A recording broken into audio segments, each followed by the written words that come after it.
네, 반갑습니다. 지금 예정된 시간보다 10분 정도 늦었는데요. 바로 그러면 비판사회복지학회가 주관하는 한국사회복지운동의 정치사회적 균형구조와 연대라는 주제로 토론회를 시작하도록 하겠습니다. 시간이 촉박한 관계로 빠르게 진행을 해야 될 것 같습니다. 먼저 오늘 정말 바쁘신데 현장에서 열심히 활동하시는 여러분들이 이제 이 자리에 참석해 주셨습니다. 제가 여기 앞에 부분부터 오늘 발표 맡으신 분들 소개해드리도록 하겠습니다. 빈곤사회연대 김윤영 사무국장님 참여해 주셨고요. 공적연금과 국민행동의 오종원 사무국장님 오셨습니다. 보건의료단체연합의 전기현 정책국장님 오셨고요. 공공운수노조의 김태인 부위원장님 오셨습니다. 그리고 참여연대 이경민 팀장님 오셨고요. 명수 선생님 오셨습니다. 그리고 옆에는 박경석 전장현 대표님 오셨고요. 학교에서 민기철 교수님 참석하고 계십니다. 저희가 되게 이제 의욕적인 기획이다 이런 여러 말씀을 해주셨는데 정말 바쁘시고 하실 말씀도 많은데 사실 저희가 이제 학회 섹션이 이제 시간이 제한돼 있어서 발표 시간은 이제 8분밖에 드리지 못하는 되게 이제 양해를 좀 먼저 부탁을 드리고, 그래서 원래는 발표 순서를 이렇게 했는데 저희가 이제 발표문을 보고 분야별로 하고 종합 토론 형태로 해갖고 하려고 했는데 좀 순서를 바꿔서 먼저 인권운동 차원에서 사회복지 군열에 대해서 좀 먼저 총괄적으로 말씀해 주시고, 그 다음에 이어서 민기철 교수님, 그리고 사회복지 운동에서 균열구조가 어떻게 됐는지 이경민 팀장님 말씀해 주시고, 나머지 분야별로 발표해 주는 형태로 지금 진행을 하겠습니다. 그래서 먼저 명수 선생님께서 인권운동에서의 사회복지운동의 균열구조와 연대라는 주제로 해서 8분간 발표를 해주시도록 하겠습니다. 저는 이제 인권운동을 오래 하기도 했고, 그래서 균열을 어떤 걸 균열이라고 할 것인가에 대한 고민이 들어서 이렇게 담당하시는 분께 전화도 드렸어요. 뭐 어떤 게 균열이냐? 그냥 알아서 해석하시라. 그래서 알아서 해석을 해서 균열에 대해서 설명을 하도록 하겠습니다. 인권운동의 균열 구조와 연대는 이제 균열이라고 하는 것이 부정적인 것만은 아니다. 라는 거고요. 제목은 이제 균열과 전환이라고 했던 거고, 전환은 이제 그 균열을 통해서 다른 걸로 가는 거죠.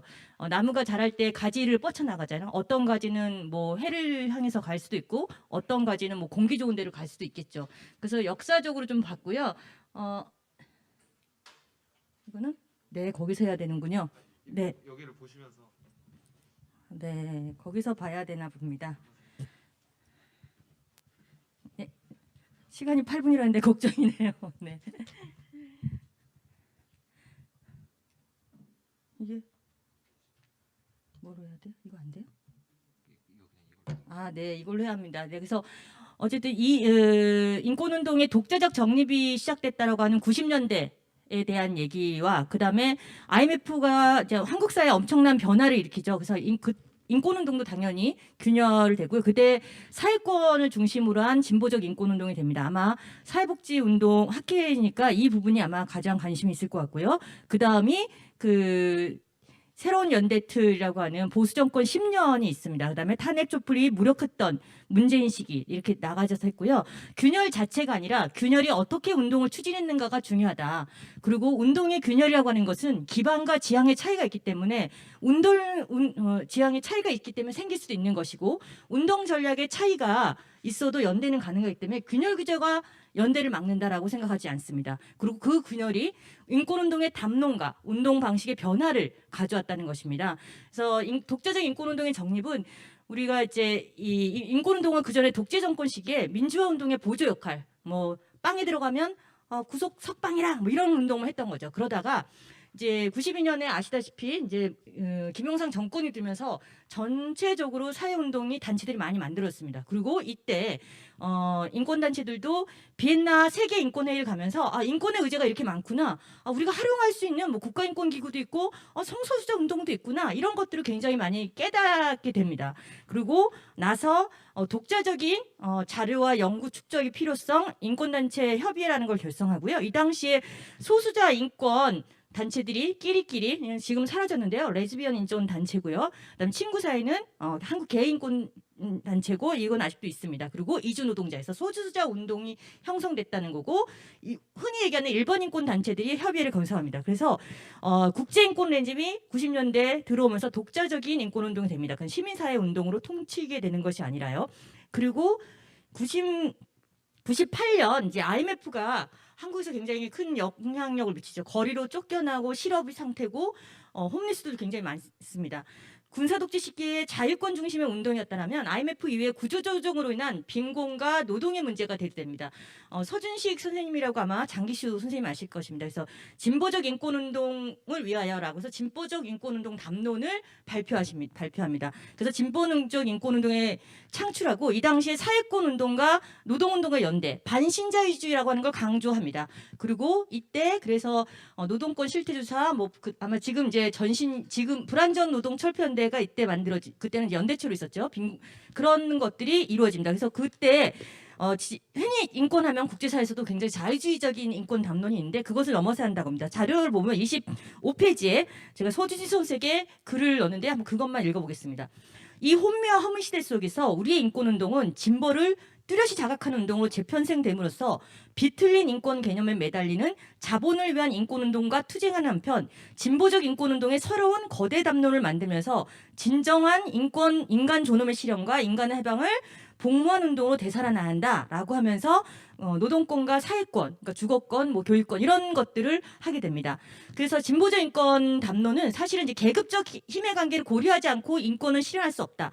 인권은 추상적이고 보편적이고 초계급적 형식이어서 언제든 계급적으로 갈 수도 있고 혹은 자유주의적 이렇게 부르주아적으로 갈 수도 있다. 그래서 이 가능성을 열어내는 것이 인권이다라고 얘기를 했습니다. 그 당시에 그래서 온갖 지금도 많이 하지만요. 온갖 파업에서의 인권 침해에 대해서 조사하고 홈리스 주거권 실태 조사도 합니다.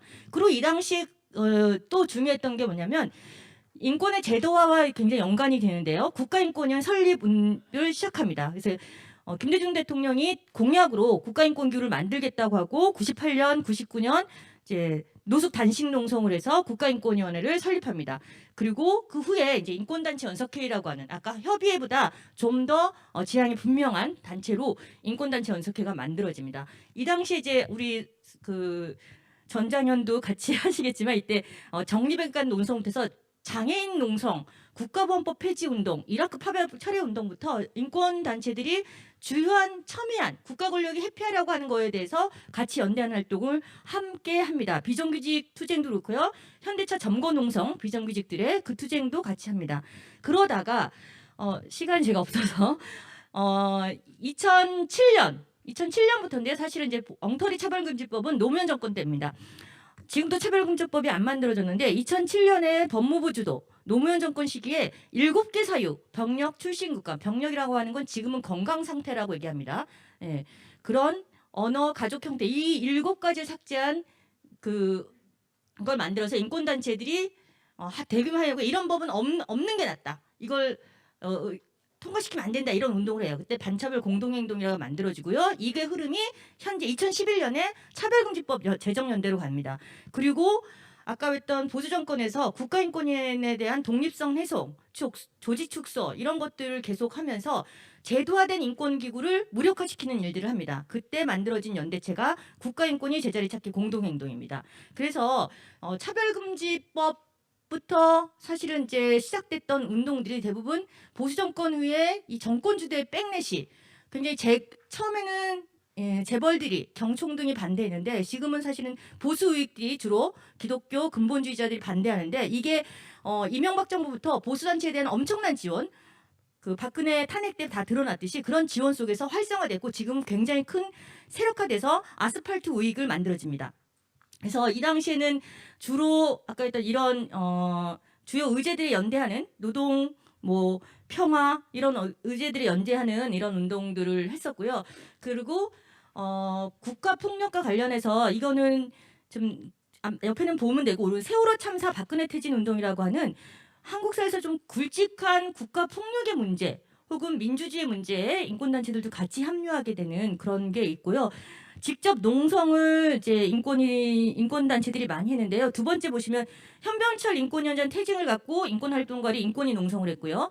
서울학생 인권조로에 성적 지향을 빼고 임신 출산을 빼려고 해서 청소년 성소수자들과 함께 서울시의회 농성을 했습니다. 그리고 박원순 서울시장이 이 극우 기독교 세력의 표를 의식해서 이 인권원장을 철회하려고 해서 서울시청 로비 농성을 합니다. 그러니까 이 당시는 굉장히 적극적인 액션들을 많이 했던 시기라고 보시면 됩니다. 그런데 이제 탄핵 촛불 이후에 문재인 정권 시기에 과연 어땠느냐라고 했을 때 굉장히 이렇게 후퇴적인 조치라거나 공약을 미행해도 이거에 대한 대응이 되게 미비했습니다. 특히 노동권의 후퇴 아시겠지만 최저임금법에 산입법인을 축소시키는 일을 합니다. 그러니까 최저임금이 실질적으로 하락하게 하는 이런 상여금도 최저임금에 들어갈 수 있도록 이런 법 제도를 하고 뭐 집회 시위도 국회 앞에서 할 수 없게 한다든가 뭐 이런 것들이 다 있는데도 이거에 대해서 좀 대응이 미약했습니다.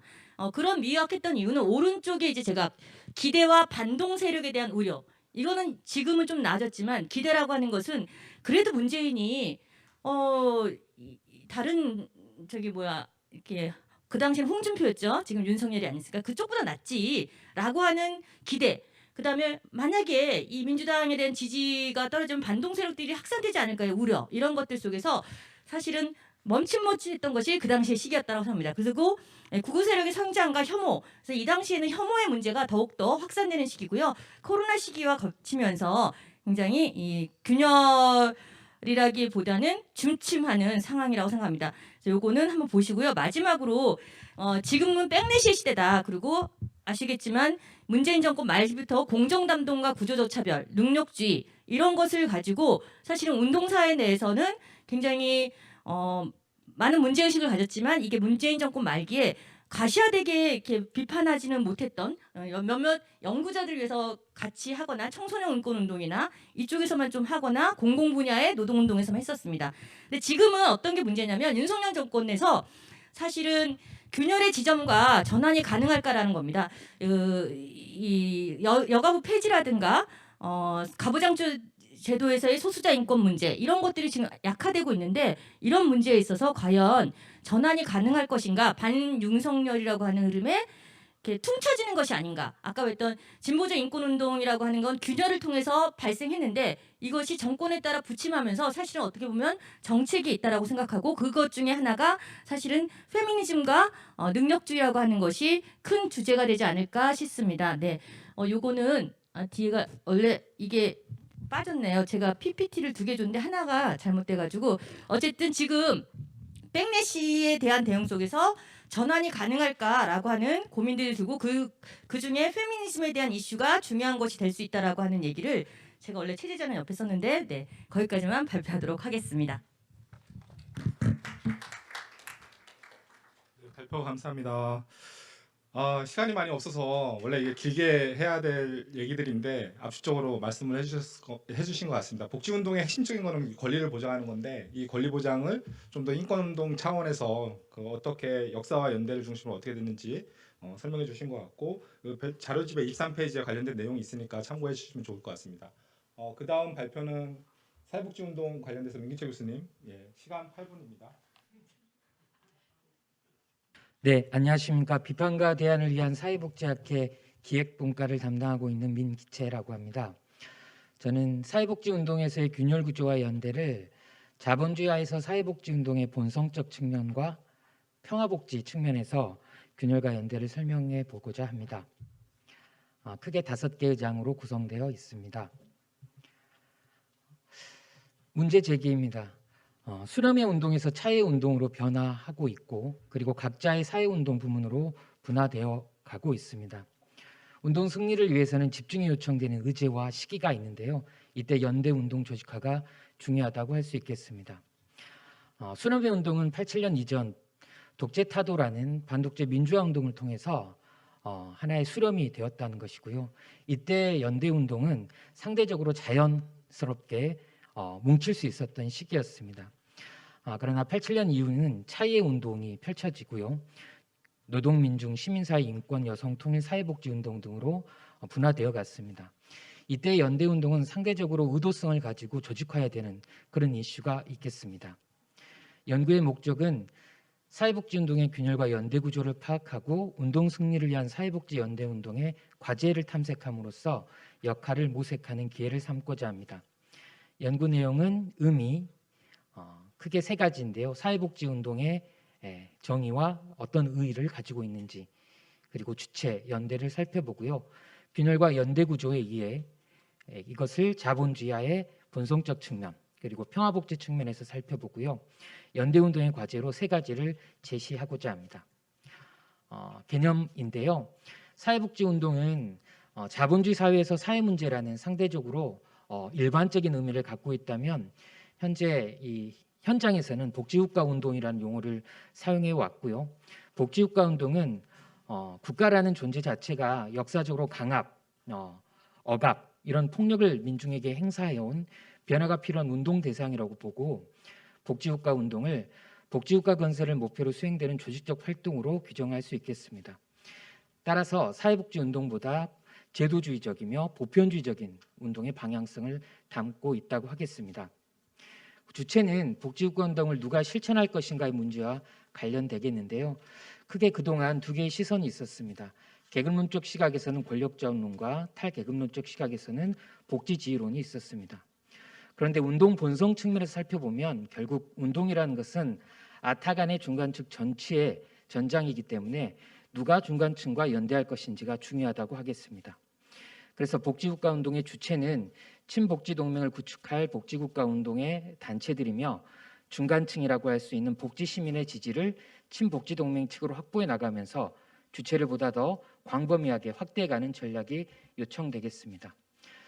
연대라는 개념은요, 근대적 의미의 연대는 1789년 프랑스 대혁명의 3대 이념인 박애의 이념을 계승한 것으로 설명되고 있습니다. 개인주의 위험을 극복하고자 제시된 개념입니다. 그래서 역사적으로 살펴보면 침투, 표준화, 참여, 재분배라는 역사적 변화 과정이 있었는데 바로 1789년에 해당되는 발전국가의 시기에 연대의 맹아가 형성되었다고 역사적으로 이해할 수 있겠습니다. 한국적 상황을 보면 유리한 조건이 있고 불리한 조건이 있다고 보여지는데요. 종교적, 인종적, 언어적 균열이 낮은 이런 유리한 조건이 있는가 하면 불리한 조건으로는 뿌리 깊게 박혀있는 이데올로기적, 세대적, 젠더 갈등에 따른 균열이 존재하고 있고요. 노동 없는 복지국가라는 말처럼 노동조합이 복지에 대한 관심이 상대적으로 낮아 취약한 복지동맹이 구축되어 있습니다. 그 외에 자본주의 하에서의 본성적인 한계와 분단체제 하에서의 사회복지운동의 한계에 대해서 균열 구조를 살펴보고자 합니다. 먼저 자본주의 하에서 사회복지운동의 본성적 균열 구조의 연대인데요. 예컨대 공공돌봄 확대 연대운동을 통해서 공공보육시설 확충을 실현했다라고 가정을 해보면 운동을 실천했던 주체 입장에서는 의제의 제도화를 했다. 그래서 운동 목표 달성이라는 성과를 얻었다라고 평가할 수 있겠습니다. 반면 기득권의 입장에서는 사회복지운동 세력의 의제와 주체를 체제 내에 흡수한 것이라고 그들은 바라볼 수가 있겠죠. 그래서 자본주의하에서 사회복지운동의 양날의 칼이라고 할 수 있겠습니다. 복지국가 운동을 기득권에 대한 포섭 전략으로 볼 것인지 그러지 않을 것인지에 대한 차이에서 균열과 연대가 발생할 수 있겠다.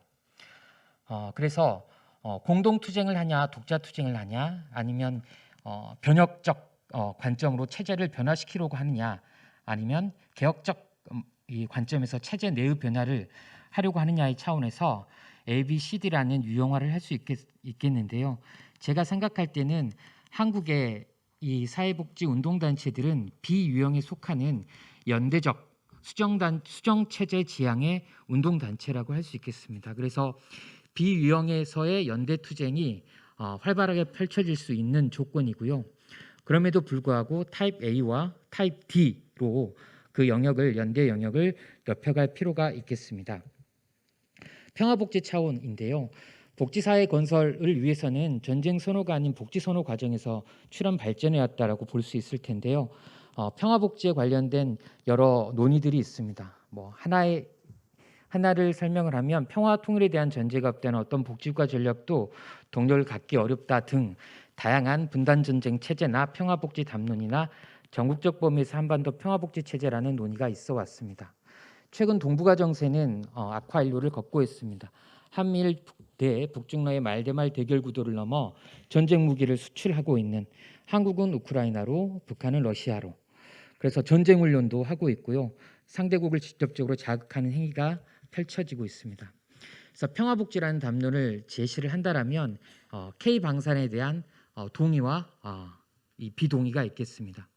평화복지는 별개의 문제야라는 독립적 관점, 혹은 평화복지는 통합의 관점으로 볼 수가 있겠죠. 그래서 별개 운동이시다라는 그런 측면, 아니면 복지와 평화는 불가분의 관계다. 평화 세력과 복지 세력은 동맹을 구축할 필요가 있는가?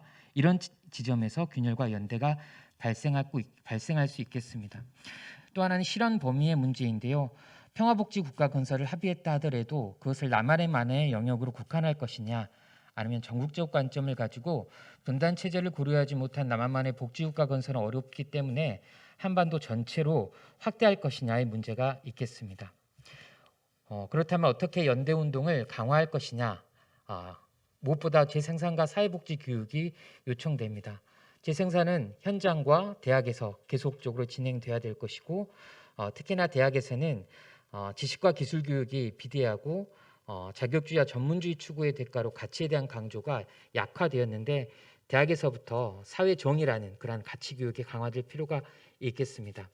또한 개별성과 연대성의 결합의 문제인데요. 제기되는 문제는 연대투쟁의 동의 수준에 따라 달라질 수 있고, 연대투쟁에 동의한다 하더라도 실제 그것을 펼쳐낼 동력이 있는가에 대한 문제도 있겠습니다.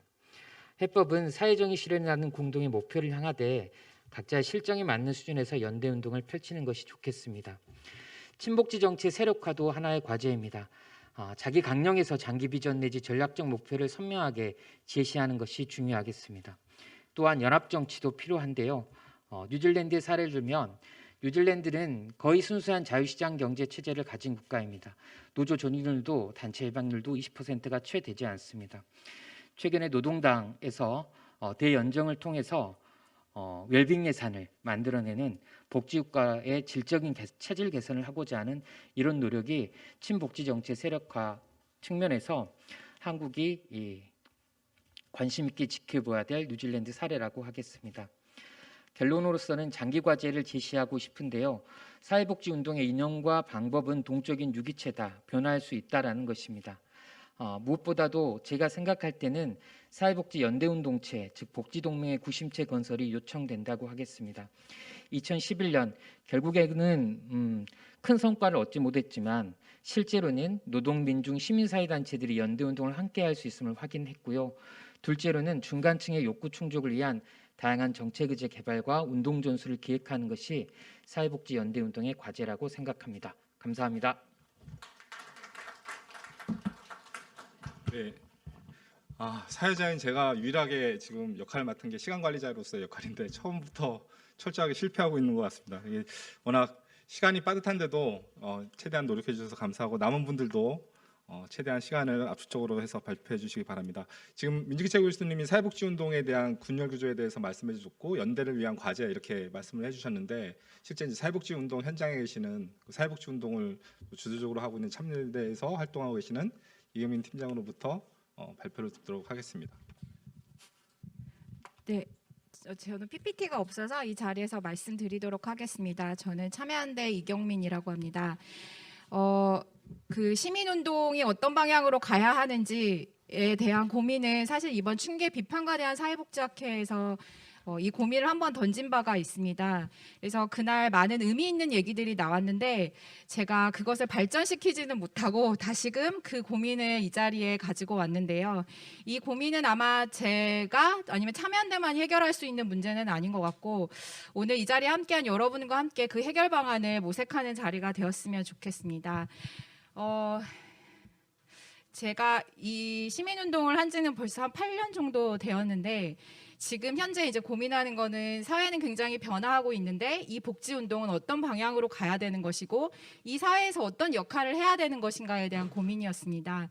그래서 아시다시피 사회복지 운동이 90년대 초반까지만 해도 단기적인 문제 제기로 그쳤다면, 그리고 유기적인 연대로 또 이어지지는 못했습니다. 근데 이후 그 사회권 문제에 대한 사회적 관심이 높아지면서 사회복지 분야 시민운동이 일어나기 시작했고 참여연대도 발족과 동시에 사회복지특별위원회를 설립해서 정식으로 이제 복지운동을 시작하게 됐습니다. 이후 아시다시피 무상급식 논쟁이 이제 일어나면서 복지국가에 대한 논의가 핵심 의제로 떠오르게 됐는데요. 그 이후에 뭐 참여연대가 발족한 이후에 여러 다른 복지단체들이 이제 설립하게 됩니다. 90년대에는 시민단체에 이제 여러 전문가 위원들이 구성이 돼서 정부와 입법부를 좀 카운터 파트너로 삼고 비판 감시, 뭐 정책 개발 운동, 뭐 입법 운동, 교육, 뭐 연대 운동 이런 운동들을 진행을 했는데 그래서 김대중 정부 때 노무현 정부 때 일부 복지가 제도화되는 많은 성과를 거두기도 했습니다. 그런데 90년대 후반부터 이제 복지 제도화 과정에서 시민단체 의제가 일반 시민들에게 굉장히 낯설다, 어렵다라는 그 문제 의식이 나타나기 시작했고요. 참여연대도 지금도 사실은 받고 있는 문제 제기도 합니다. 복지가 일정 정도 제도화되면서 법을 개정하거나 아니면 제도를 개선해 가야 되는 과제가 많게 되면서 시민운동 내에서도 전문가 집단의 역할을 더 요구할 수밖에 없는 상황이 되었고 이 주요 이슈가 중요함에도 불구하고 물론 일반 시민들에게 영향을 미침에도 불구하고 시민들에게 설명하고 좀 설득하는 데는 그 어려움에 사실 봉착하게 된 거는 사실인 것 같습니다. 그렇다면 그 어떤 균열일까? 그래서 제가 이 기획 주제를 받고 그 균열에 맞닿는 그 이슈가 뭔가를 고민을 하다가 토론문을 굉장히 늦게 냈는데요. 제가 이제 고민했던 그 균열은 복지제도와 이 시민운동의 균열인 것 같습니다. 과거 시민운동이 앞에서 말씀드렸듯이 제도의 발전을 이끌었다는 평가는 부정할 수는 없을 것 같고 현재도 그 일부 그 역할을 수행하고 있다고 보는데 이제 사회적 상황과 조건은 달라졌고 시간이 흐르면서 시민운동은 좀 다른 국면에 직면했다고 생각합니다. 세분화되다 보니 법제도 개선 운동이나 계약저지 활동을 주로 활동할 수밖에 없었고 그러다 보니까 그 전문성이 요구되는 뭐 초반에도 법률가나 교수들에 대한 집중도가 높았다면 더욱더 이제 높아지게 된 상황이고요. 그래서 복지제도 운동이 지엽적이라는 평가에서 벗어날 수 없는 지점이기도 한 것 같습니다. 사실 제도가 그렇게 세분화되니까 복지학계에서도 사실 그 선생님들이 그 칸막이가 높으니까 큰 틀 안에서 복지제도를 볼 수 있는 흐름을 그 조망하는 사람을 찾아보기는 좀 어려운 것 같은데요. 네. 제 생각입니다. 네, 그래서 그런 부분이 있고 또 하나는 과거 시민운동이 정치의 한 부분을 차지하는 영향력을 발휘했다면 이제는 정치 권력에 의해 때로는 이용당하기도 하고 이용당하기도 하는 굉장히 입지가 많이 좁아진 상황을 경험하게 되는데요. 그래서 보수 정부가 집권했을 때는 대부분 저지 운동을 위주로 많이 하게 되면서 역량이 굉장히 저하됐다라는 평가를 저희 내부에서도 하게 됩니다. 그게 10년간의 보수 정권 안에서 거의 계약저지였죠. 저지한다, 막는다, 규탄한다 정도의 운동만 했었고 나름 일부 진보 진영이 들어왔을 때는 제대로 된 비판을 할 수 없는 어떤 정책적 대안이라든지 그걸 좀 내놓을 수 없는 그런 한계에 사실은 직면하게 된 경험을 했던 것 같습니다. 이런 흐름 속에서 사실 시민운동은 사회적으로 영향력이 매우 축소됐다라는 게 느껴지고 제가 신입 때와 현재를 봤을 때도 그게 이제 현저히 느껴지게 되는데요. 대변형 운동을 주로 하고 있는 참여연대 같은 경우는 시민들의 공감과 이해를 얻지 못하면 사실 운동을 지속할 수는 없게 되는 것 같습니다. 정책적인 어떤 대안을 내놓기 위해서 일상적인 그런 입법부와 행정부를 대상으로 하는 감시 활동도 필요한데 그래서 법안과 정책을 꼼꼼히 모니터링하고 대응하지 않으면 사실은 공익과 배치되는 방향으로 결정되는 가능성이 매우 높습니다. 언론에 나오지 않는 너무나 많은 이슈들이 있기 때문에 그러나 이것만 하는 것은 이제 시민운동의 한계를 뛰어넘을 수 없다라는 생각이 들었습니다. 그럼 마지막으로 무엇을 어떻게 해야 되는가? 사실 저도 잘은 모르겠지만 그냥 저의 짧은 경험과 그 고민을 좀 풀어놓는다면 이런 사회적 갈등과 균열의 모든 사회적 상황에서는 맞닥뜨릴 수밖에 없고 이런 균열과 갈등을 완화하지 않고 해결하지 않는다면 사실 시민운동은 더욱더 어려워지게 될 것이라는 생각이 들었습니다. 그리고 그 사회는 뭐 유지하기 어렵다는 학자의 말들도 있고요. 그러면 저는 다양한 사회적 이슈, 지금 현재 기후위기라는 그 위기에 봉착했고 어떤 전환의 시기를 맞이했고 젠더, 노동, 뭐 다양한 이슈가 사회적으로도 재해석되고 소환되기도 합니다. 그래서 저는 이 상황에서 복지운동의 성격을 조금 더 재규정하고 조망하는 시민사회 논의가 필요할 것 같다. 된다라는 점이고요. 그래서 그 일환으로 사회복지운동이 담론을 만들어내야 된다라고 생각이 들었습니다. 예를 들어서 김태인 부위원장님이 이제 돌봄 관련해서도 말씀을 해주시겠지만 돌봄이 중요한 거, 돌봄의 공공성이 중요하다라고 하는 거는 제가 따로 설명드리지 않아도 이 자리에 계시는 분들은 다 아실 거라고 생각하는데 서비스를 받는 대상자가 진로준 서비스를 받고 돌봄 노동자가 사회적으로 노동의 가치를 인정받기 위해서 제도 개선이 필요하다. 이 얘기를 저희가 주구장창 이제 운동을 하면서 그래서 공공성을 높여야 된다라고 얘기를 하고 있는데 우리가 돌봄의 사회적 가치를 인정한다고 하지만 우리가 주장하고 있는 돌봄이라는 게 무엇인지 그 돌봄의 가치가 무엇인지를 우리가 한번 얘기해 본 적이 있었던가라는 생각이 들었습니다. 그러니까 예를 들어 독일에서는 돌봄을 그냥 누구에게 의존하는 것이 아니라 걱정, 염려, 관심, 불안에 대한 대응, 다각도로 접근하고 있고 우리가 현재 돌봄을 사실 의존적인 것을 부정적으로만 보고 있지 않다라는 그런 인식은 하고 있듯이 이제는 그런 당사자들, 수혜자들이나 가족과 노동자들이 곳곳에서 돌봄이라는 담론을 형성할 수 있도록 시민운동이 그것들을 논의의 장을 만들고 모으는 그런 활동들이 시민운동이 될 수 있겠다. 그래서 그 가운데 복지제도와 균열을 완화할 수 있는 접점을 만드는 것이 아닌가라는 생각이 들었습니다. 또 하나의 예를 들자면 저희 오종훈 국장님이 말씀해 주시겠지만 현재 연금개혁이 굉장히 사회적으로 논의가 많이 되고 있고 모수개혁, 구조개혁, 재정문제, 기금고갈 이런 얘기들이 굉장히 언론에서 많이 나오고 있고 되게 중요한 쟁점이기도 합니다. 그런데 실제 시민운동이 이런 틀 안에 갇히는 것이 틀 안에 갇혀서 현재 시민들이 국민들이 언론이 무엇을 원하는지를 사실 듣지 않는다라는 생각이 많이 들었습니다. 아니면 이것들을 다시 가공해서 시민운동이 제대로 된 설명을 해줄 수도 있겠지만 이런 프레임에 갇히게 되면 진짜 전문가 위주의 운동만으로 귀결될 수밖에 없지 않을까라는 생각이 들었고요.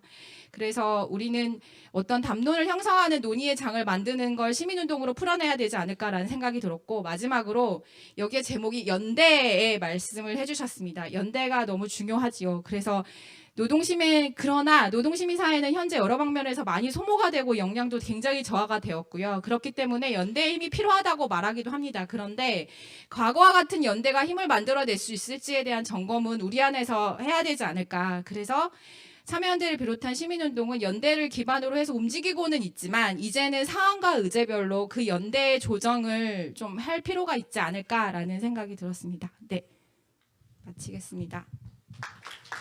네, 감사합니다.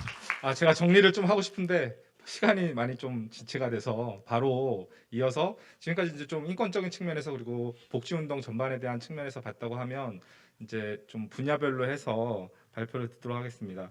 먼저 빈곤, 연금, 보건의료 장애인, 사회서비스 이렇게 5개 발표가 남았는데요. 예, 먼저 빈곤 운동에 대한 부분을 김윤영 사무국장님, 활동가님이 해주시겠습니다. 네, 제가 사무국장을 그만둔 지 2년 정도 됐는데 계속 사무국장이라고 쓰여서 저희 사무국장한테 너무 미안해서 활동가임을 다시 한번 알려드립니다. 저희 단체에 대해서 먼저 잠깐 말씀을 드리면 저희는 2004년도에 만들어진 단체고 반빈곤 운동을 하고 있는 연대체입니다. 그래서 저희 단체에는 전통적 도시빈민 운동이라고 할 수 있는 철거민 노점상 운동 단체들을 포함해서 장애인 홈리스 운동을 비롯한 2000년대 이후에 또 활발하게 활동을 하고 있는 새로운 운동들과 그리고 기초생활보장제도 개정의 문제의식을 가지고 활동을 하는 또 좀 신사회운동적인 단체의 측면도 좀 가지고 있습니다. 그래서 여러 갈래의 운동을 함께 하고 있는 것이나 좀 다름이 없는데 저희는 사실 균열 구조라는 것을 별로 생각해보고 살 겨를은 없었습니다. 그래서 이번에 발표 주제를 듣고 좀 의아하고 우리가 어떤 이야기를 할 수 있을까에 대해서 좀 고민을 많이 하면서 오게 되었었습니다. 저희가 운동을 한다고 할 때 좀 중요하게 생각하는 것은 어쨌든 구조적 문제에 대해서 인식하고 이 구조적 문제를 그냥 체념하는 것이 아니라 어떻게 하면 현재의 갈등으로 발전시킬 수 있을까 이런 것들에 대해서 질문을 더 많이 던지고 그런 걸 조직하는 걸 활동가의 역할로 생각하고 있는 것 같아요. 근데 이제 균열을 본다라고 얘기할 때는 뭐랄까요, 좀 현상에 대해서 좀 이렇게 인식을 하는 측면이 더 큰 것 같아서 우리가 지금 발딛고 서 있는 현실에 대해서 이해하기 위해서 필요한 게 현상을 구체적으로 이해하는 것도 있기는 하지만 구조적인 모순을 정확하게 바라보고 인지하는 것도 중요하다고 생각하는데 아무래도 저희의 활동은 후자에 좀 더 많은 방점을 찍고 이루어져 왔던 것 같거든요. 그래서 이 주제를 어떻게 다뤄야 될지에 대해서 좀 난처한 측면이 있었습니다. 그래서 최근에 하고 있는 저희의 활동을 좀 중심으로 어떠한 좀 난처함을 역시 느끼고 있는지를 좀 말씀드리면서 발표를 가름하려고 하는데요. 저희는 지난 10월 17일부터 국회 앞에서 농성을 하고 있습니다. 윤석열 정부에서 공공임대주택 예산 5조 7천억을 삭감했습니다. 이 5조 7천억이면 공공임대주택 예산 전체 중에 27%에 달하는 막대한 양인데요. 저희는 이 예산 삭감에 반대하면서 냈던 성명에 그런 내용을 썼었습니다. 이 예산 삭감이라는 것은 당장 내년에 문제에 그치는 것이 아니라 내년에 매입할 수 있는 임대주택의 재원 총량을 줄이기 때문에 장기적으로 영향을 미치고 무엇보다 80년대, 90년대를 경유하면서 있었던 철거민들의 수많은 투쟁을 통해 얻어낸 이 눈물 어린 예산이 삭감된다는 것은 주거복지의 근간을 흔드는 일이다라는 이야기를 했었는데요. 이 집을 둘러싼 갈등은 한국 사회에서 가장 첨예한 쟁점이죠. 저는 이 갈등의 뿌리에는 한국 사회의 집이 그러니까 공급되던 방식이 있다고 생각합니다. 82년도에 도입된 합동재개발 방식은 민간에 의해서 집을 공급하게끔 하는 것이었습니다. 국가의 재원을 최소한으로 조달하고 민간에 의해서 땅과 돈을 공급하게 하고 그리고 선분양 제도와 같은 것들을 도입함으로써 민간이 또 재원을 보충하게끔 했는데요. 이 과정에서 가장 철저하게 외면받았었던 것은 세입자들의 생존권이었습니다. 그리고 그곳에서 집을 구입할 수 없었던 그곳에 살고 있었던 사람들이었습니다. 이들의 수많은 투쟁을 통해서 뭐 상계동, 목동, 양평동, 신림동 엄청나게 많은 사람들이 죽고 다치고 삶을 빼앗기면서 89년도에 공공임대주택이 도입이 되었었습니다. 근데 그 이후에 90년대에 접어들면서 주택의 그 이전까지의 운동은 세입자들이 어떻게 하면은 주거권을 가질 수 있을 것인가 여기에 좀 방점이 있었다면은 이후에는 소유자들이 어떻게 하면 집을 살 수 있을 것인가에 훨씬 더 운동이 좀 강해졌다고 생각합니다. 이것도 어쨌든 일종의 운동인 거니까요. 근데 그것은 국가가 정책적으로 주택을 공급하는 방식에서 소유자들을 정책적으로 포섭하고 세입자들을 배제해온 과정이 분명히 있었기 때문이라고 생각합니다. 그 결과 지금 현재 한국 사회의 상황을 생각을 해보면요. 저희가 요즘 욕을 진짜 많이 먹어요. 운동이 잘 되는 고 있다는 증거겠죠. 소문이 많이 나면은 욕을 좀 먹잖아요. 욕을 많이 먹고 있는데 내 나라 공공임대라는 농성장을 저희가 하고 있는데 진짜 거지근성이다부터 시작해서 뭐 맡겨놨냐 왜 내놓으라고 하냐 등등 굉장히 여러 이야기를 듣고 있습니다. 단 5.5%에 불과한 장기 공공임대 보유율을 갖고 있는 사회인데도 불구하고 이 정도면 충분하고 오히려 공공임대에 살고 있는 사람들한테 너무 많은 특혜가 간다라는 얘기까지 나오고 있습니다. 저는 이 갈등의 원천이 무엇인가에 대해서 생각을 해보다가 다시 한번 주택이 공급됐었던 그 역사와 이 과정에서 어떤 사람이 배제가 되어 왔었고 어떤 사람이 포섭됐는지에 대해서 질문할 수밖에 없다고 생각을 하고 있습니다. 그래서 한국의 집 문제라는 것은 결국에 지금 현재 불평등을 생산하고 재생산하는 가장 강력한 고리이자 이 주거권을 뺏긴 사람들을 가장 핵심적인 비참으로 내모는 재화 중에 하나라는 거죠. 이것을 어떻게 해결할 것인가를 이해하기 위해서는 여기에 있는 모순의 뿌리에 대해서 더 많이 질문을 해야 되는 때라고 생각합니다. 노동자 가족을 비롯한 소유자들의 이 배타적인 생존 수단이 되어버린 집 문제라는 것이 어디에서부터 잘못되었고 지금까지 정책은 이것을 어떻게 다뤄왔는지에 대해서 질문을 던져야 한다는 것이죠. 그래서 그런 것들을 좀 이야기할 수 있을 때 저희는 5조 7천억 예산 탈환을 넘어서서 주거권을 어떻게 확보할 것인가를 이야기할 수 있다고 생각합니다. 특히 지난 8월 달에 반지하에서 일어났었던 수해 참사를 비롯해서 지난 4월 달에 있었던 고시원의 화재 참사 굉장히 많은 사람들이 실제 주거권을 박탈당했기 때문에 생명을 잃고 있는 일들이 반복되는 사회에서 더 이상 주거권의 문제는 발전해온 한국의 역사에서 지체한 어떠한 면모라기보다 한국의 발전에 비용을 치른 사람들이 어떤 상황에 내몰렸는지로 보아야 한다고 생각해요. 그래서 그냥 단지 잘 발전한 우리 사회의 어떤 어두운 면이라기보다 우리 사회가 발달을 해온 과정 그 자체의 사실 결과라는 거죠. 그래서 그 몫이 완전히 저는 불균등하게 분배가 되어 왔었다고 생각합니다. 그래서 지금 현재의 균열은 사실 현상이 아니라 뿌리에서부터 돌아보아야 한다고 생각하는데 이런 것들이 일정 소유자들에게 그냥 양해를 구하는 운동으로만 그쳐왔다고도 생각합니다. 특히 정치는 소유하고 있는 사람들을 훨씬 과잉 대변하고 그리고 민심으로 소유하고 있는 사람들의 목소리를 대표하곤 해왔습니다. 그 과정에서 삭제당한 사람들의 몫을 어떻게 하면 다시 찾을까에 대해서 이야기를 해야 될 텐데 가난한 사람들의 운동이라는 것은 그 비참주의의 경계를 넘어서는 순간 악마화되기 쉬운 것 같습니다. 그래서 생존권 투쟁을 하고 있는 사람들의 목소리는 뭐 불법적인 것, 사실은 초법적인 것이라고 저는 생각하는데 그 초법적인 권리를 요구하는 순간 굉장히 잘못된 것으로 여겨지고는 합니다. 근데 그렇기 때문에 저는 지금 현재의 이런 좀 모순을 탈출하기 위해서는 적극적인 반비군 운동의 성장과 이것을 연대하는 사람들의 목소리가 승리하는 것이 중요하다고 생각하고 우리의 민주주의를 급진화하기 위한 방법들을 찾아야 된다고 생각합니다. 네, 마치겠습니다. 네, 발표 감사합니다. 그럼 바로 이어서 연금행동 오종원 사무국장님 발표해 주시겠습니다. 예, 안녕하십니까. 저는 공적연금 강화 국민행동의 오종원 사무국장입니다. 우리가 이제 나이가 들면은 이제 우리가 사회에서 그 노동이라는 수단을 통해서 자원을 배분받던 그런 기회가 박탈당하고 사실은 죽음 앞에 놓여진 시간 속에서 소득 절벽이라는 것을 마주해서 막막하게 살아가게 됩니다. 그래서 이 연금을 어떻게 하느냐에 따라서 우리 그 전체적인 삶의 질의 부분인데요.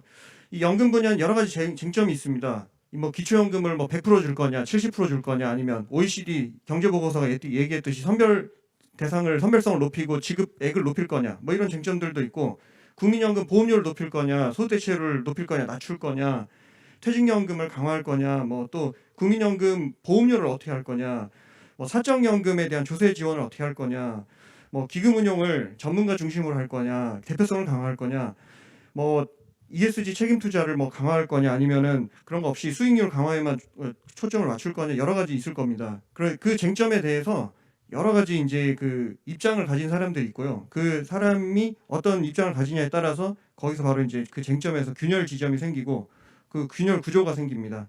근데 과거에는 예전에는 그냥 도식적으로 보면은 재정적 지속 가능성, 연금은 사실 여러 가지 공적연금 특히 3대 목표가 있죠. 포괄성, 재정적 지속 가능성, 뭐 노후소득 보장성, 뭐 여러 가지 목표가 있는데 예전에는 우리 한국의 연금 그 담론은 사실은 이제 그 재정적 지속 가능성을 강화할 거냐, 노후소득 보장을 강화할 거냐, 이 두 가지 그 입장이었습니다. 그래서 이제 예전에 이제 문영표라는 사람은 국민연금이라는 제도의 공적연금에 대해서 예를 들어 세대 간 도적질이다 뭐 이런 식으로 하면서 사실상 이제 공적연금의 영역을 축소하고 사적연금을 확장하려는 그런 이제 그 보수 진영의 원래 그 입장이 있었고요. 그런 거는 1994년부터 시작됐던 OECD 세계은행 그리고 ILO, ISSA와의 그 연금 논쟁, 거기에서부터 사실은 그 똑같은 그 오래된 연금 논쟁의 지점입니다.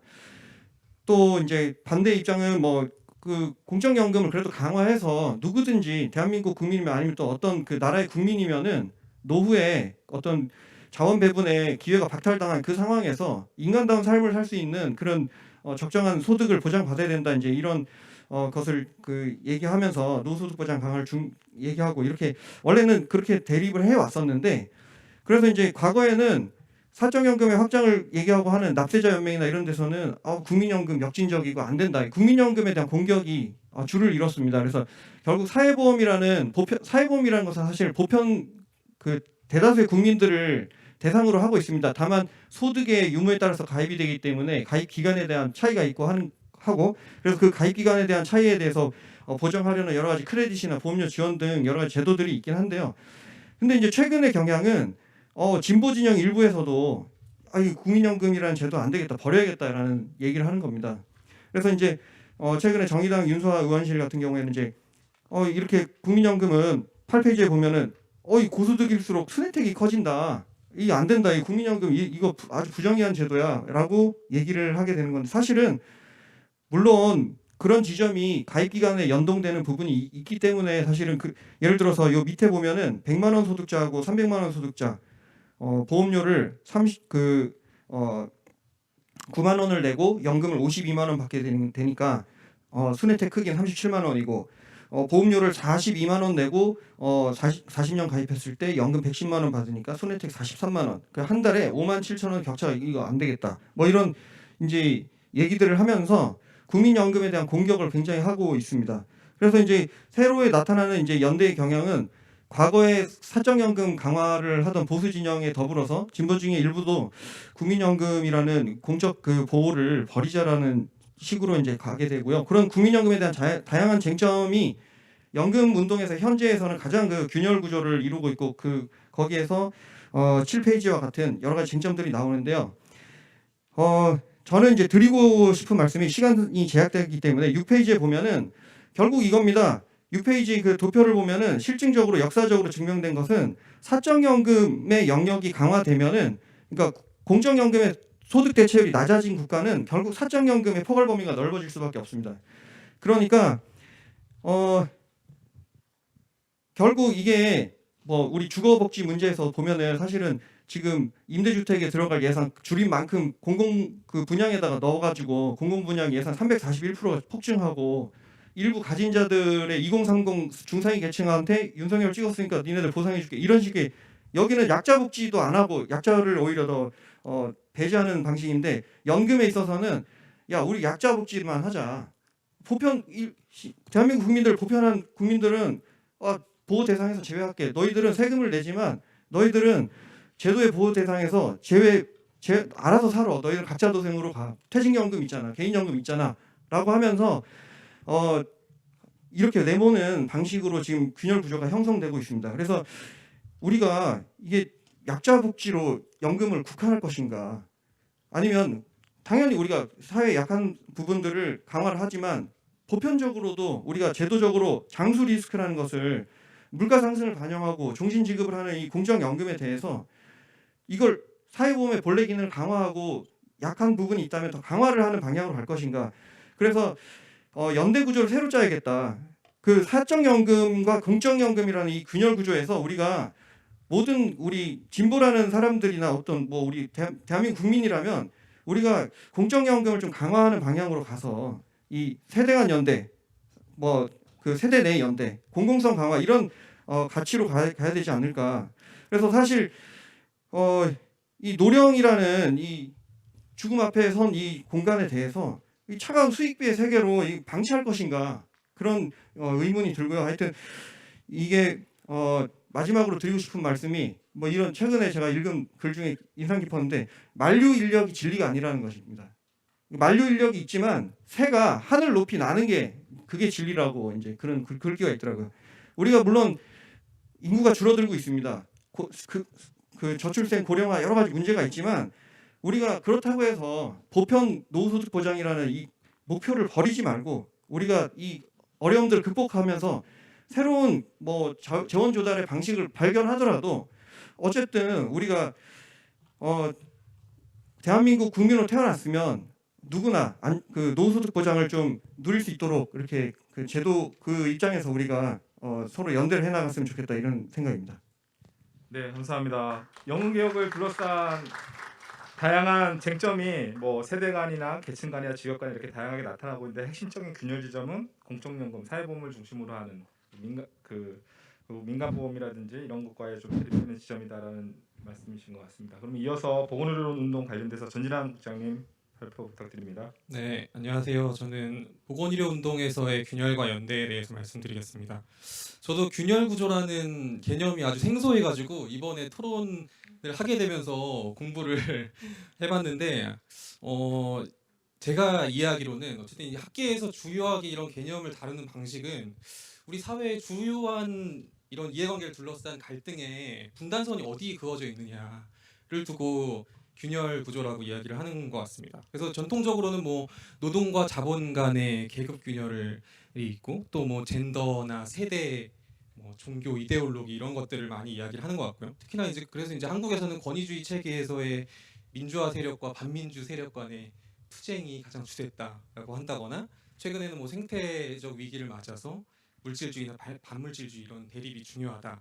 이런 아주 다양한 현상에 대한 언급들을 하고 있는 것 같은데 그러면서 이제 학계에서 주로 얘기하는 게 현대 사회가 너무 이렇게 다양한 정체성과 이데올로기로 분열되어 있기 때문에 연대가 쉽지 않다고 보는 것 같아요. 그래서 더더군다나 오늘 이렇게 토론 주제로 균열의 시대에 어떻게 연대할 것인가라는 주제를 잡으신 게 아닌가라는 생각이 드는데 근데 주로 이제 균열에 대해서 보통 부정적인 것으로 보는 경향이 많은 것 같습니다. 그래서 이제 부정적인 균열을 어떻게든 통합시켜야 될 걸로 많이 보는 것 같은데 저도 이제 앞에서 명숙 동지도 얘기를 하신 것처럼 이런 균열이라는 게 과연 나쁜 것인가? 저는 오히려 이 자본주의 체제가 가지고 있는 모순 때문에 당연히 이런 균열이 발생할 수밖에 없고 오히려 사회운동이 해나가야 될 것들은 그런 모순을 더 많이 드러내고 그걸 지향해 나가면서 새로운 사회를 만드는 게 사회운동의 과제일 거라고 생각하고요.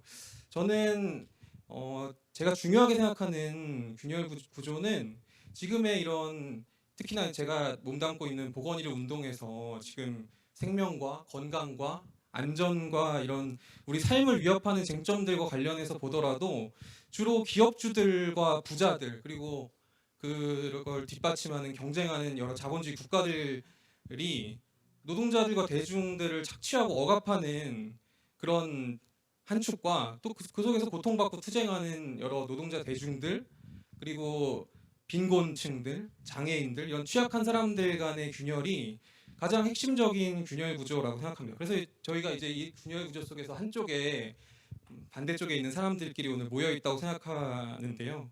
그렇기 때문에 더더군다나 연대가 충분히 가능하고 이런 운동을 해나가는 게 중요하다고 생각합니다. 보건의료와 관련돼서 특히나 이런 생명과 안전을 위협하는 구조가 가깝게는 사회적 참사에서부터 또 멀지 않게 지금 경제 위기와 팬데믹과 기후 위기와 지정학적 위기라는 다중의 위기가 우리 인간의 당장의 생명과 안전도 위협하지만 인류의 존속 자체를 위협하고 있는 상황에 사회운동에 놓여 있다고 생각합니다. 특히나 이태원 참사를 보듯이 정부가 사람들의 생명과 안전에 얼마나 무관심한지를 보여주고 있는데 이런 것들은 윤석열 대통령이 얼마 전까지만 해도 핵발전소를 늘리라고 하면서 안전을 중시하는 사고를 버려라라고 했던 것과 결코 무관할 수가 없다고 생각합니다. 보건의료 영역에서도 마찬가지로 이 지금 한국에서도 코로나19로 수만 명이 사망을 했는데요. 병원에서 환자를 치료할 인력이 부족했던 것이 수많은 사람들이 사망했던 주요 원인이었습니다. 근데 지금 정부가 공공기관이 방만하다면서 병원에서 일하는 공공병원 간호사부터 줄이라고 해가지고 국립대병원 간호사 수백 명이 지금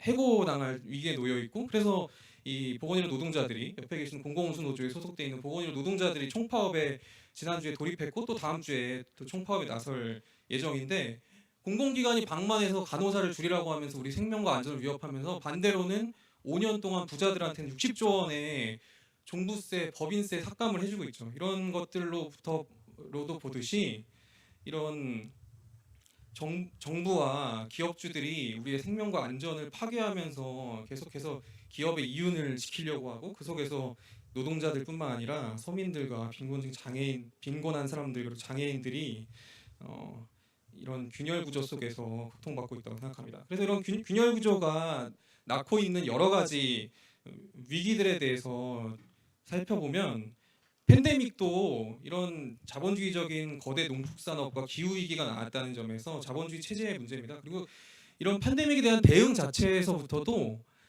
이런 계급적인 모순 때문에 저는 대응에 실패했다고 생각하는데 예를 들면 코로나19 초기부터 많은 나라들이 어떻게 했습니까? 우리나라는 그래도 제로 코로나 TTI를 하면서 사람들을 방역을 하려고 했지만 많은 선진국들이 예방적인 공중보건 전략을 하진 않고 기업들의 이윤을 위해서 집단 면역 전략을 추구하는 결과가 지금의 계속된 팬데믹 위기를 낳고 또 수백만 명의 사망을 낳고 계속된 변이를 낳고 이렇게 하고 있습니다.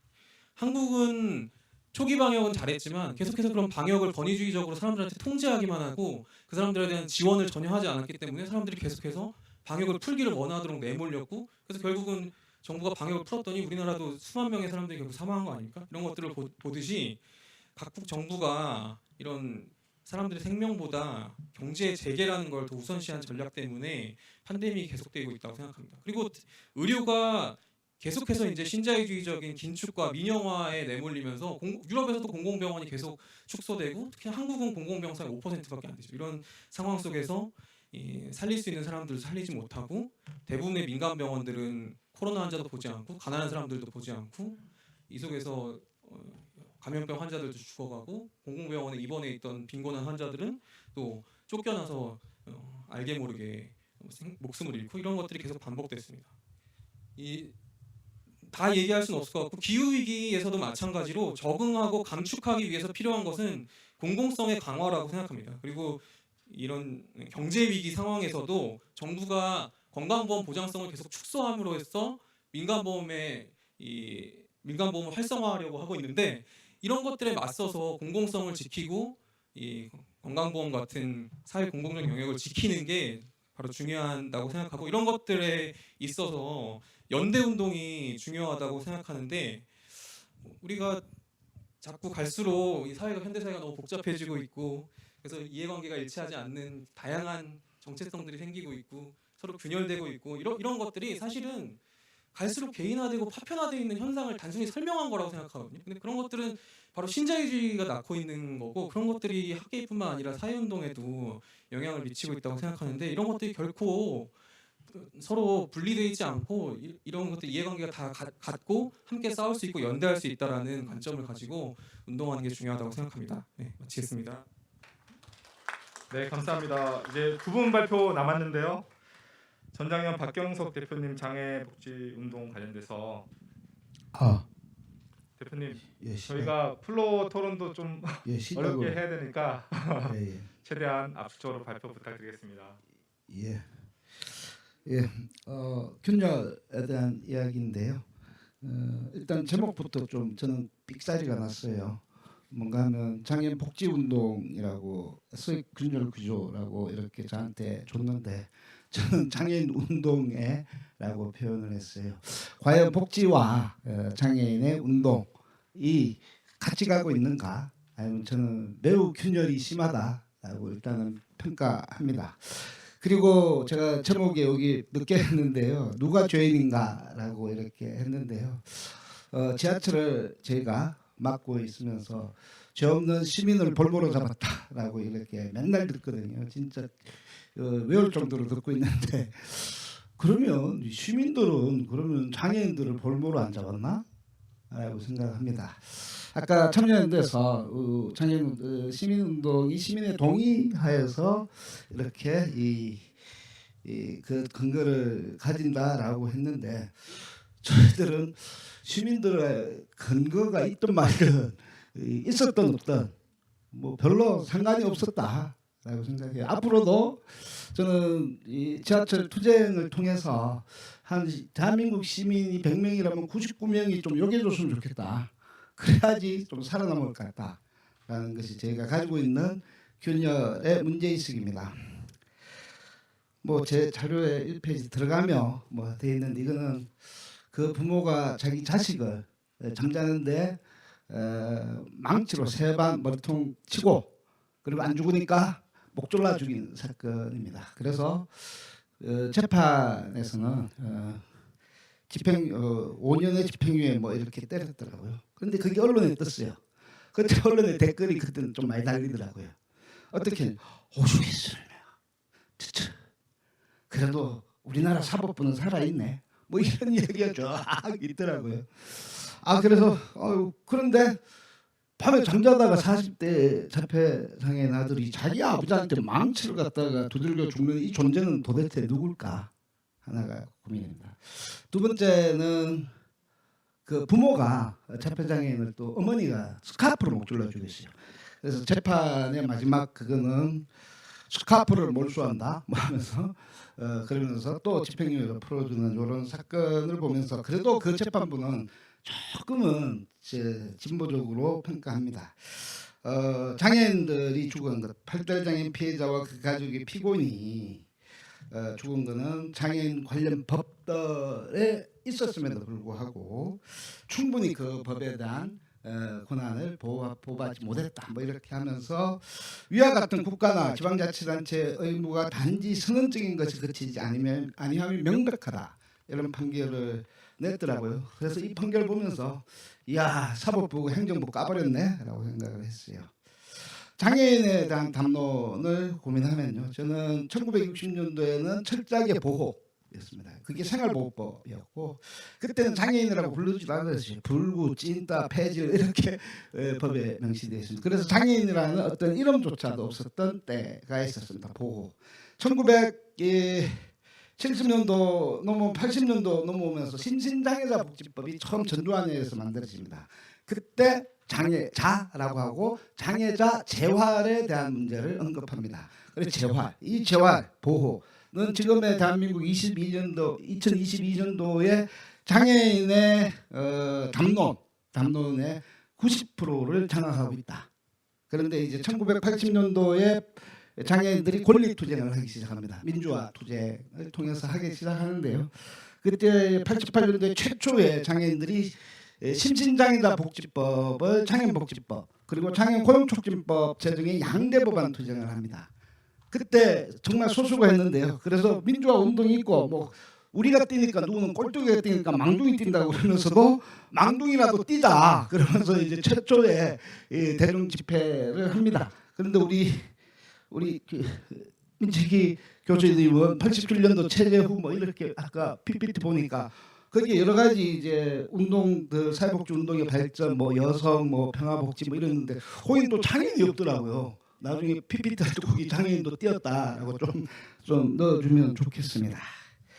그리고 87년도에 걸리고 2000년도에 들어와서는 장애인 이동권 투쟁이 시작이 됩니다. 2001년도 오이도역에서 장애인이 떨어져 죽고 난 뒤부터 이제 장애인들이 있는데 장애인들이 지하철로로 내려갔어요. 그래서 장애인들의 지하철로 투쟁을 이렇게 평가합니다. 얼마나 남았어요?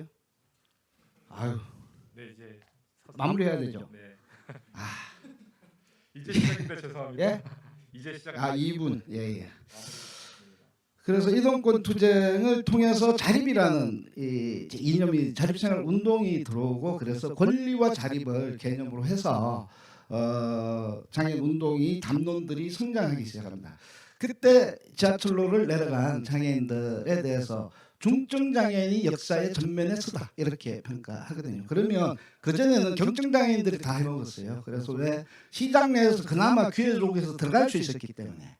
그런데 그때는 2000년도 전에는 그래서 시민권의 이동권 투쟁부터 시작해서 장애인들이 지하철로로 내려갔고요. 그 철로 투쟁을 통해서 2022년도 지금도 지하철에서 저희는 싸우고 있습니다. 그 과정 속에서 활동 지원 서비스가 제도화됩니다. 이거는 장애인 정책에서 구체적으로 유엔 장애인 권리 협약에서 요구하고 있는 구체적 정책의 변화, 개인 지원들을 통한 변화였고요. 그리고 유엔 장애인 권리 협약이 제정됩니다. 2006년도에 제정되는데요. 이거는 독자적인 이 장애인 인권 조약 7개 정도 있는데 유엔 장애인 권리 협약을 제정하려니까 막 반대해요. 비장애인들이. 왜 여기 다 할 수 있는데 왜 그거 좀 만드냐. 그럼에도 불구하고 독자적으로 됐고 요거는 노무현 정부 때 포괄적 장애 차별금지법을 제정할 때도 일부의 사람들이 장애인 차별금지법의 독자적 제정을 반대해버립니다. 그래서 좀 어려웠는데 국가인권위원회 점거를 통해서 만들어집니다. 그리고 지금은 이 지하철에서 우리는 투쟁하고 있는데요. 왜 지하철의 출근길에 막으니까 왜 이렇게 갑자기 1분 남았어요. 제가 7분 됐기 때문에 왜 이렇게 팔딱팔딱 뛸까 이 사회가. 출근길에 들어갔는데 그전에는 많이 들어갔거든요. 21년 동안 우리 지하철을 탔는데 출근길에 뛰니까 막 팔딱팔딱 뛰는 이 사회를 어떻게 해석할까. 그 출근길의 지하철은 컨베이어 벨트 같아요.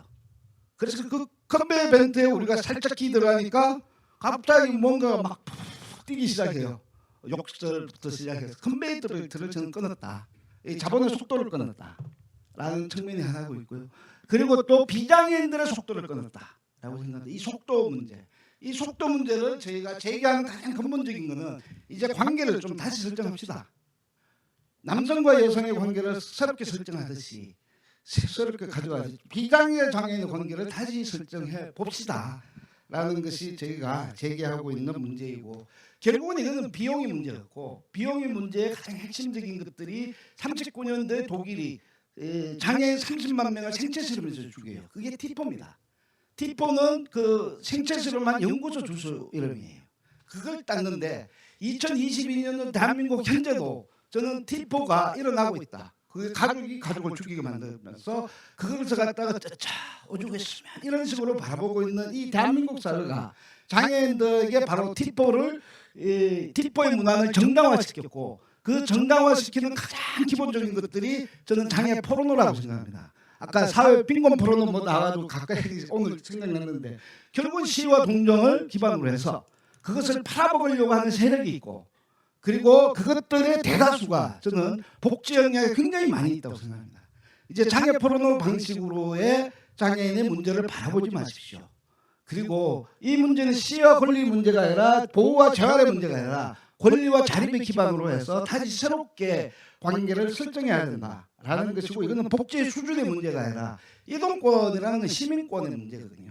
여성들이 투표 지금 할 수 있습니까? 남자들이 투표해야 되는데 왜 여자들이 기들어옵니까? 라고 이야기하면 저는 맞아 죽었겠죠. 그죠? 그런데 21년 동안 외쳐도 왜 대중교통 하나 이용하는 것조차도 이것을 보장하지 않습니까? 라고 질문하면서 과연 누가 죄인입니까? 묻고 싶습니다. 네, 감사합니다. 마지막으로 사회서비스 관련해서 김태인 부위원장님 말씀 듣고 시간이 많이 없지만 그래도 질문 많으실 것 같은데 한두 개 정도 받고 마무리하는 걸로 하겠습니다. 김태인 부위원장님 발표 부탁드립니다. 네, 사회서비스 운동의 특징부터 말씀드리겠습니다. 사회서비스 운동은 돌봄 영역인 요양, 교육, 마음이 급합니다.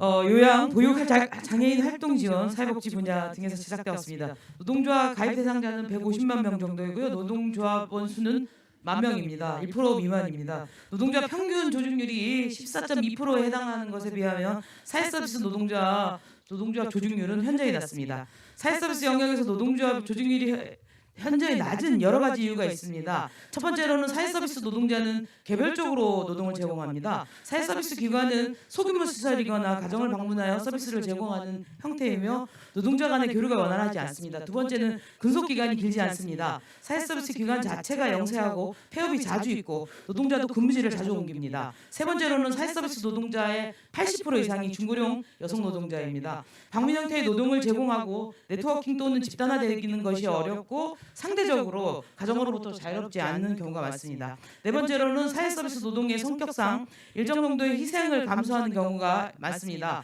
돌봄이 개념적으로 체계화되어 있지 않고 애초부터 사적 돌봄으로 시작된 측면이 있으며 제도화된 돌봄도 희생과 봉사적 측면만 강조하는 경우가 많습니다. 다섯 번째로 돌봄 노동의 가치에 대한 평가가 이루어지지 않아 사회서비스 노동자 스스로 노동의 가치를 인식하지 못할 수밖에 없습니다. 이러한 사회서비스 노동의 특징은 노동조합 조직률에 영향을 미치는 한편 보호자, 이용자와 수동적 관계를 형성하는 원인으로 제공됩니다. 사회서비스 민영화 균열 구조와 학대에 대해서 말씀드리겠습니다. 노동조합 조직률이 미미한 상태여서 정권의 성격에 따라 조직률의 차이가 획기적으로 드러나지는 않습니다. 또한 정권의 변화로 노동자 간, 이용자, 보호자 간 균열에 폭이 확대된다고도 볼 수 없습니다. 다만 사회서비스의 민영화의 정도는 균열 구조를 강화하고 확대합니다. 사회서비스 민영화는 이용자의 선택권을 존중한다고 하지만 사실상 사회서비스의 다양성 축소입니다. 이윤이 되는 서비스, 이윤이 있는 곳에만 서비스가 제공되고 또한 서비스 표준이 수립되지 않은 상황에서 민간 시장의 확대는 노동자에 대한 부당한 요구를 증가시킵니다. 제공하는 서비스 항목이 분명함에도 항목 외의 서비스를 부당하게 요구하는 경우가 늘어나며 이용자, 보호자, 노동자의 균열은 고착화되고 기관에 고용된 노동자는 수동적 위치에 설 수밖에 없습니다.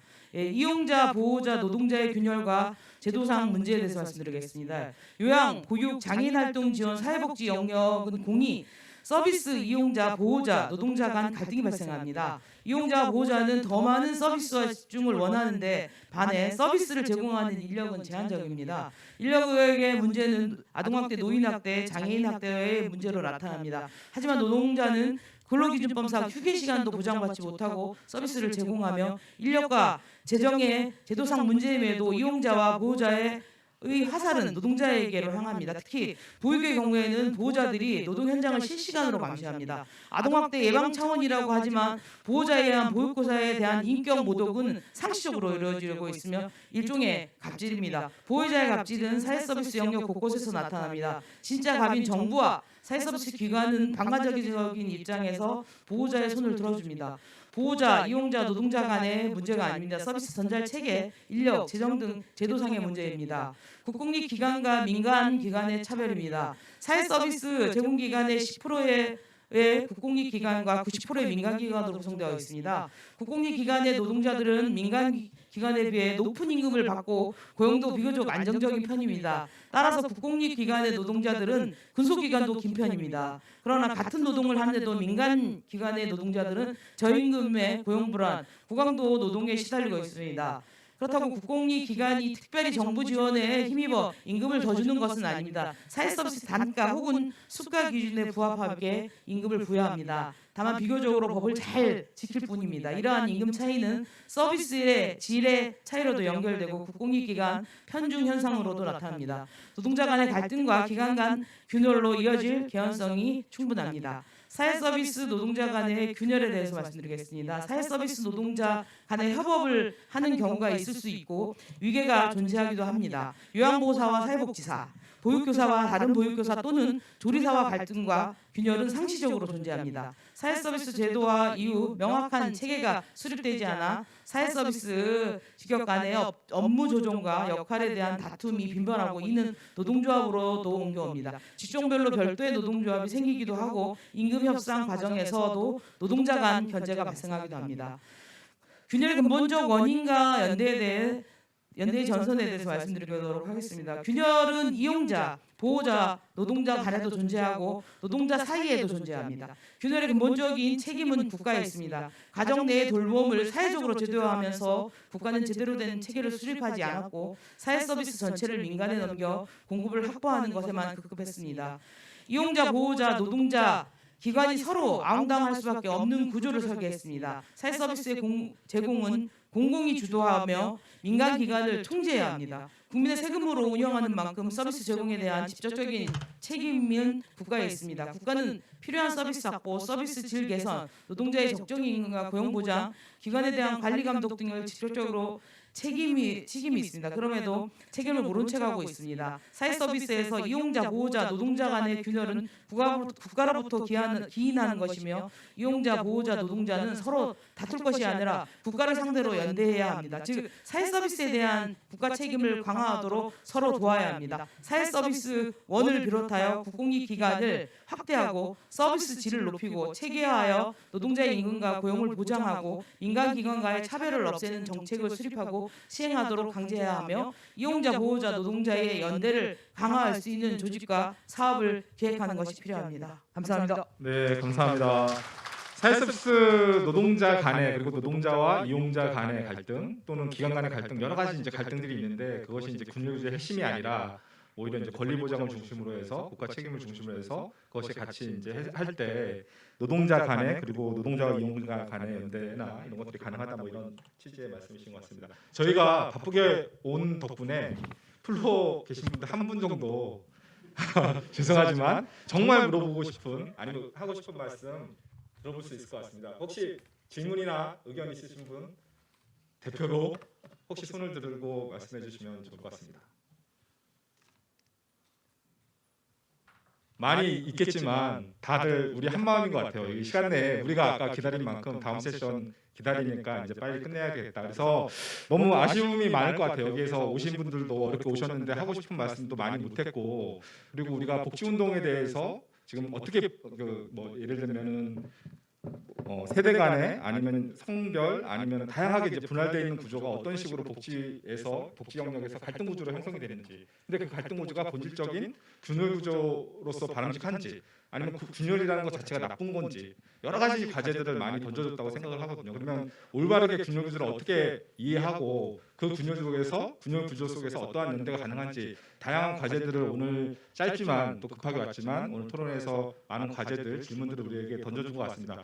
급하게 왔지만 그리고 많은 고민들이 여전히 남아 있지만 다음 또 이런 비슷한 자리를 여유 있게 준비하는 것을 약속드리면서 그러면 오늘 토론회는 이 정도로 마치도록 하겠습니다. 오늘 참여해주신 발제자분들 그리고 토론자분들 그리고 현장에 계신 분들 너무 감사드립니다. 수고 많으셨습니다.